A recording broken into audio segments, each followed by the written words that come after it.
And we're back at it again with the white vans.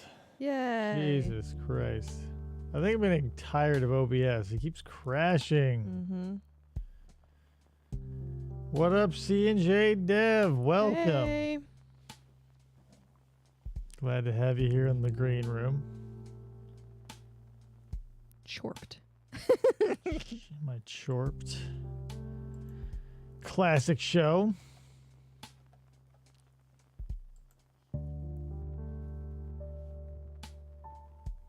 The program says these images are random, but it seems to favor some more than others.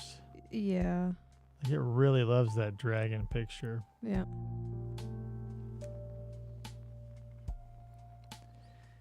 But you know what? Nerds love dragons, and we're on the internet, which is full of nerds. Hello, Matt. Hey, Matt Willis. Or Matt, sorry. Sup? Matty W. Hope you win. All the puppies are doing well. I thought you said, I hope you win all the puppies. Also, I hope you win all the Is puppies. there a raffle? Oh, that would be fun. Like a church carnival, but instead of goldfish and bags that die immediately, it's just puppies. What a lopsided deal. Did we freeze again? God, I hope not. No? My connection says it's excellent. I hope it's not frozen. It's not frozen on my I will side. let this thing die like a sinking ship. We'll leave it like the Titanic. I will dress like a lady and get in a lifeboat. A lady and a child. I'll do it all.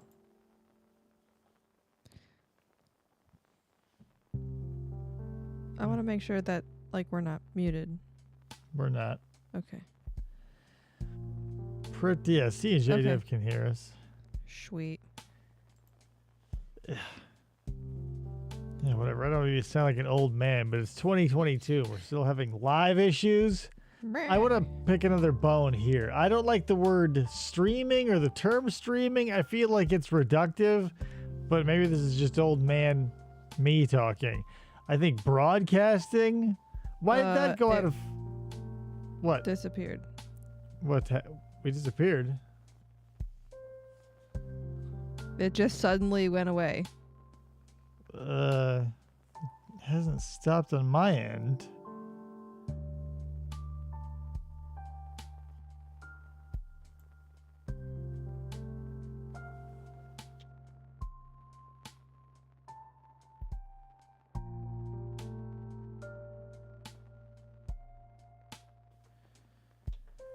Yeah, I don't know. We're having it's weird times. I don't know. I'm not a big player on YouTube, so it's not like I have any Yeah, I don't know. On my side, special. it disappeared on my screen.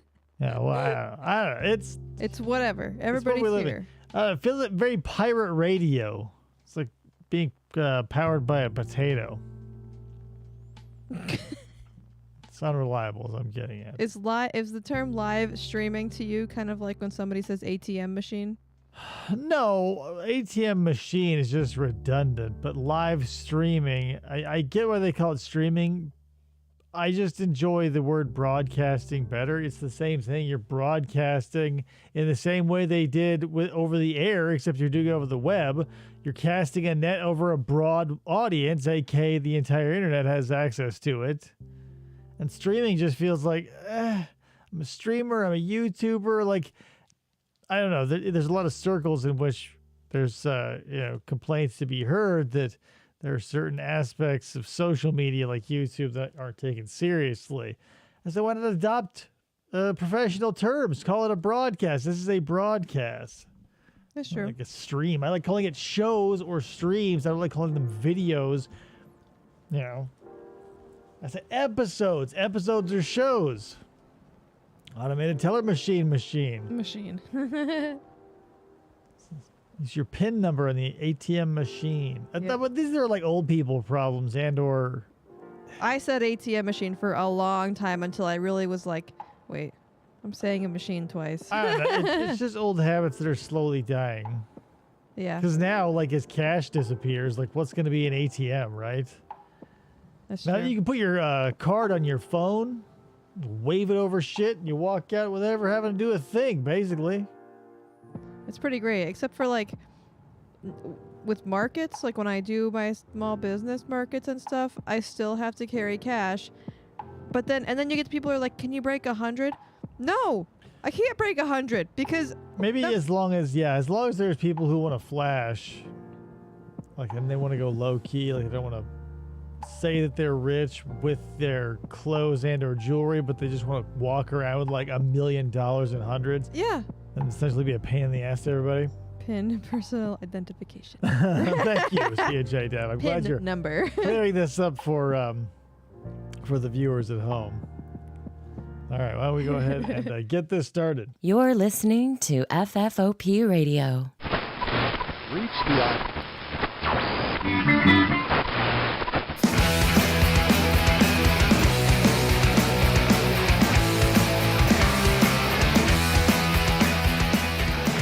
Here we go. Hey, everybody. Welcome to the show. My name's Dave.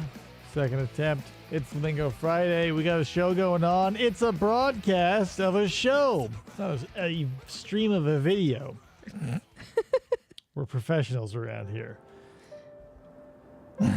No business is going to take more than... Yeah, that's the thing.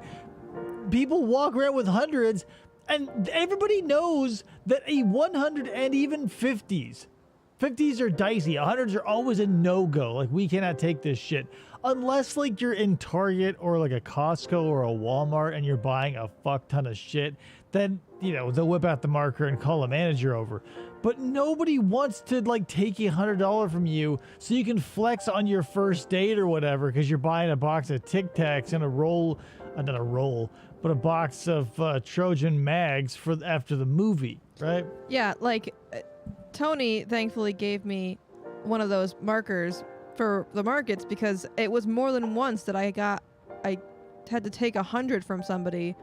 Yeah, cash still has a role to play, but eventually, man, it's gonna be a sci-fi thing where we're just gonna have stuff we tap on shit. Like we do it now, it's gonna go mainstream Yeah, eventually. I've got a little square thing and I just tap people's cards. It's so nice. Like I thought I would miss cash because I'm a fan of physical media, but like having a debit card and now having the ability to put the pay ability on your phone and just tap it on shit places. Because I went somewhere and I forgot my wallet and I was like, oh my god, I can't believe it. I was gonna have to walk out and leave all my crap on the counter, and I was like, oh wait, and then bam, no problem, didn't have to look like an asshole. Especially when you gotta do that thing where like I have to get, not have to, but I go get coffee and I have to grind it myself. So to like go and do that, like it's not something you can put back. Like I ground it and I was like, oh whoops, fuck you. Now what are you gonna do? I need money. I feel like a real asshole. I hate it. Sanjay Dev, walking around New York City and with my ghetto Bluetooth receiver and cheap headphones. But if you have all this fancy stuff, people might try to target you. Oh, totally. Yeah, that's the thing. Especially in New No York matter City. where you go, there's gonna be people like that. But that's the two types of people who want to show off. They do with like physical goods on their person, or they make themselves a fucking nuisance by using $100 bills everywhere. Yeah. And like it would be one thing if they were like keep the change, right? But no, they're like, hey, I want the 94.67 back. Dickheads. Yeah. Anyway, here's what we're talking about. I'm here. I'm not on the camera. Yeah, right. I'm Dave. We had to change programs so now you can't see Krista, but she's here too. It's the Lingo Friday, as you can see. We're going to talk about unexpected hits, and by that, I mean, stuff that, because I've got a lot of stipulations when it comes to this. I want to go over things, and obviously I want you to chime in the typing square. Stuff that, like pieces of media, books, movies, songs, bands, etc., that hit you in a way that felt like unexpected. And it could be, I'm mostly looking for pleasant, like you come into something and you go, whoa, this blew me away, because I don't want it to be anything related to nostalgia. Like if you found something like, oh, a band that covers the 8-bit Mario songs, like you have a strong connection to that. I don't want that shit. I want something that came out of the blue and hit you. Mm-hmm. Or that's what I wanted to talk about, because I was, trolling around YouTube or wherever looking for new music. Because, every once in a while you look at your library and you go, it's been a while, this is stale, let's up the volume of music here. So I knew of these people, I knew of this band for a while, because back when I was in junior high, I came across the What Up Jill. Oh, deep. I came across a ska band by the name of Pain that did like a little cartoon spot on Cartoon Network where they did a song about Jabberjaw. Found them, they had a few albums. I was like, great. Well, it just so happened that right around that same time, there was a Swedish metal band called Pain, coincidentally. And this is before the days where like YouTube was a huge thing, where like everybody was getting their music off Kazaa or Napster or whatever. So like it didn't spread. Like this was just an obscure Norwegian metal band to me, and I knew one of their songs. I was like, meh, whatever.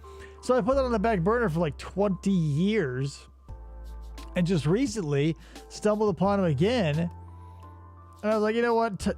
Finally time to give them an honest go, because I figure, maybe it's fate that they're connected by name. And I was like, maybe I'll like it.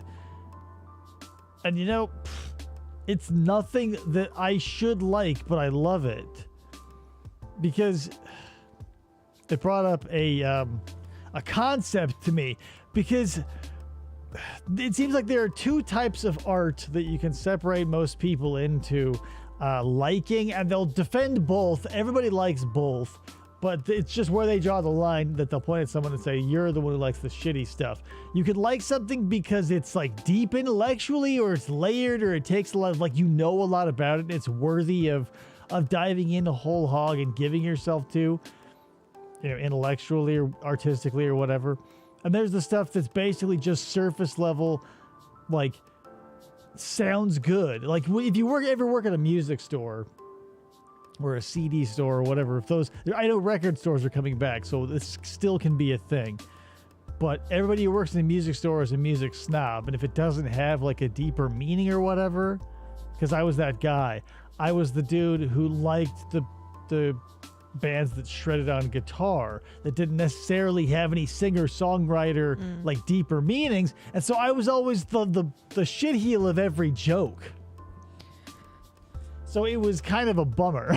But I want to say there's a play for both of those things, because just because something isn't deep doesn't mean it can't sound good. It can hit you on like a visceral level. So what's happening in the Jill the says typing square? Justin Furstenfeld, Blue October. Okay.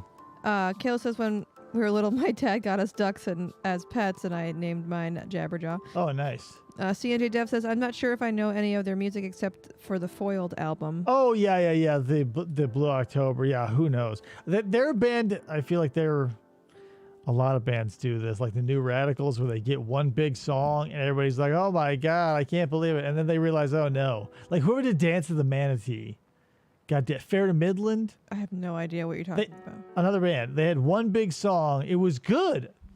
I was like, wow. And my girlfriend at the time was like, hey, I can get tickets to go see Fair to Midland. They do that Dance of the Manatee song. So I did a quick search. I was like, oh no, all the rest of their music is bad. It sucks. CNJ Dip says, a band that hit me unexpectedly in the mid-2000s was Skindred. Oh, really? Raga metal band from Wales. Oh, Nightwish? I love Nightwish is good. Nightwish is crazy. And here's the thing. The reason why I say that Pain came out of nowhere and hit me, because it's hard to escape genres, but metal is not one of the ones that is in heavy rotation and what I listen to. And the fact that it's like butt rock, right? Not to discount its value or anything, but it's all very superficial. There's no deeper meaning. What he says in the songs are exactly what he says in the songs. There's nothing deeper about it. And it's the type of thing where if you admit to liking it to somebody who's one of those people who likes, who were the big ones back in the day? Like Spoon was big in that indie, like this is deeper than it means crowd. Oh, yeah. Or like Death Cab for Cutie or any of that shit. I thought that was crazy. And another one was, just as an example for me, was The Last Dinosaur, the 1977 film. It was on another show that I'm on. I have to watch these old films. And, by and large, I go, man, who cares? And this was kind of like a double whammy because it was one of those movies that I would never have found otherwise. And on top of that, it's essentially... the dinosaurs are in kaiju suits, get-ups like the old Godzilla things, which is a double whammy. I don't like those either. I'm not a huge fan, which is another like hypocritical thing to say on the internet. If you don't like Godzilla movies, I can appreciate them every once in a while, but I'm not like balls deep crazy in love with them like everybody is because they seem hokey and whatever. I'm not here for whatever. Moral of the story. It hit me like a ton of bricks, but it was a slow crushing. It wasn't like a rope was cut. I was standing under it, and it was lowered slowly on me, as I was thinking about it, and it crushed me underneath it. Because I had to watch it, and then I had to sit and do a review of it. And then when I watched the episode again, I was like, maybe it deserves a new look. And it just sort of grew on me like a fungus. CNJ Dev says Lacuna Coil had a song Swamped, that I heard Head. about on Yahoo Launchcast Radio in 2004. Yeah, Lacuna Coil. Because I was working in a record store around that, probably 2004, 2006 era. And yeah, all that shit. Oh my God, that new metal wave. I don't know. Like Finger 11 was considered new metal. Yeah. I loved I know it's not really metal, the Shinedown 45 album. Yeah. That was a good one. All the popular stuff that got sort of overplayed. There was a really good band, I don't think they were very known, called Jack Off Jill. They were, okay. They played a really good remake of the Cure song. Right, but like music is one of those things where like let's say country is very divisive because it's a very thick line in the sand. Like a lot of people, like metal overlaps with a lot of other genres, but country, very few people. You know what I mean? There's a very, very different aesthetic to it. So that's what I'm looking for. Like if you stumble upon something and it's like, in your genre, like it's metal and it's a metal band you've never heard of, like that's a sort of a layup. I want something that sort of pops you in the side of the head like a bat, like you weren't looking for it or expecting it. Because I want it to feel like an unexpected key fitting a lock, like that click. And maybe it doesn't happen instantly, obviously, because it can grow on you. But something has to take hold, and it just feels like... Because there are some hobbies I feel like you have to work for to sort of get an expertise or a knowledge of before you feel, comfortable or enjoy it a whole bunch. Something that clicks. Jill, the Dead South. Oh, yeah, the Dead South. They were one of those people that I was like, oh, my God, they're fucking awesome. Yeah, it came out of nowhere. But, not for nothing, the banjo, we were talking about this in the Discord, the banjo is I think underutilized and underappreciated instrument. It is very unique in its sound and it's very versatile. But yeah, the Dead South really nail it. That was another one that came out of nowhere. It just struck me because when are you going to be like, oh, you know what? Hey, guess what? I found out about this bluegrass band. It's really good. Yeah. Oh, thanks. My wall. My junk back here. A lot of crap. It's constantly changing. Canadians that remind us how to do bluegrass. Right? again. Which is wild because they look like, if you didn't know their backstory, it seems like they just popped in Alabama, right? You'd say, well, they were all born in fly paper shacks, but we're in Toronto or whatever. Yeah, music is one that'll do that, especially if you allow yourself to be exposed, because you can get shut into that's another thing I wanted to talk about too, is like labels, because when you do stumble upon something that doesn't fit what you'd call you, how do you integrate that, or do you?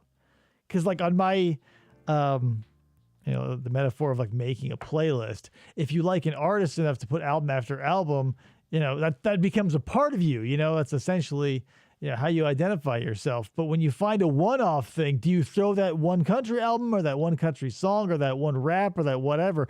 Like, is it something you can integrate, or is it like something you might keep a guilty pleasure and like watch on YouTube or like some other place that isn't in regular rotation?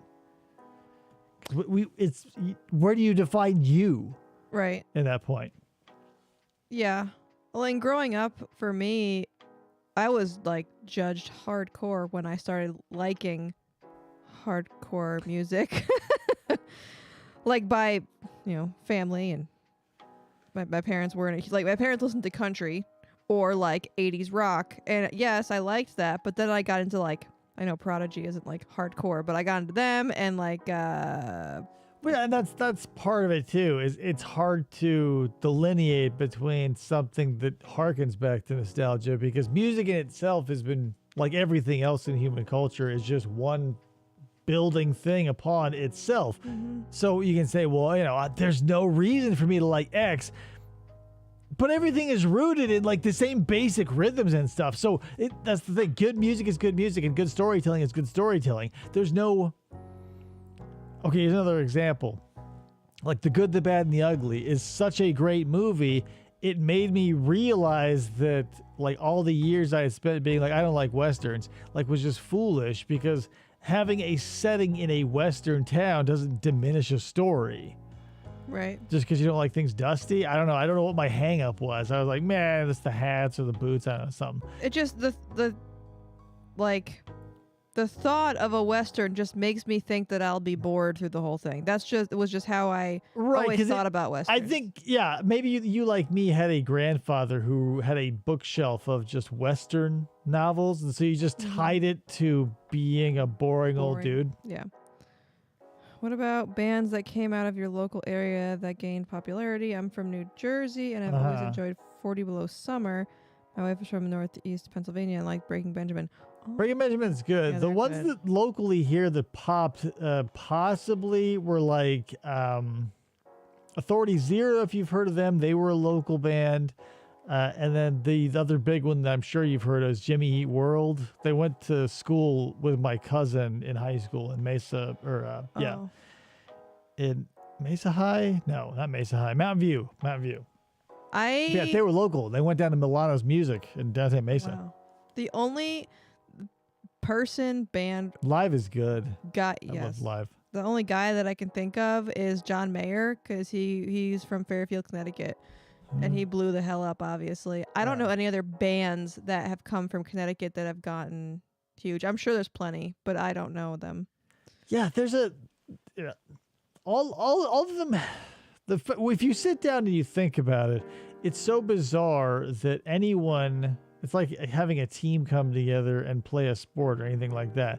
The synergy of a band is so crazy, because I don't know, being in one, it still confuses me. Like, because you just start playing something, or somebody starts playing something, you all just sort of build it together. And so, I don't know, everybody wants to play their parts, and guitars are the most sought after. But I was a bass guitar guy. It's still sitting right there. One of them is, anyway. Two of them, actually. John Mayer went to Kitty Velociraptors High School. Aw, What? damn. I forgot you're from there. Chameleon was a huge music club. Oh, in Lancaster, Pennsylvania, and Stained used to play there all the time. Oh man, we had like Stained became a meme to my high school group before memes were a thing. Like when the Punisher, well, the Thomas Jane Punisher came out, I think they used that Stain song. Now that we're here so far away, that one. Yeah. We just constantly would sing it to each other and like lean sideways and pretend to shoot guns at each other as we would walk slowly through high school. Everything we did just turned into like doing it slowly as someone sang that song, like writing something or whatever. Like it was fucking like.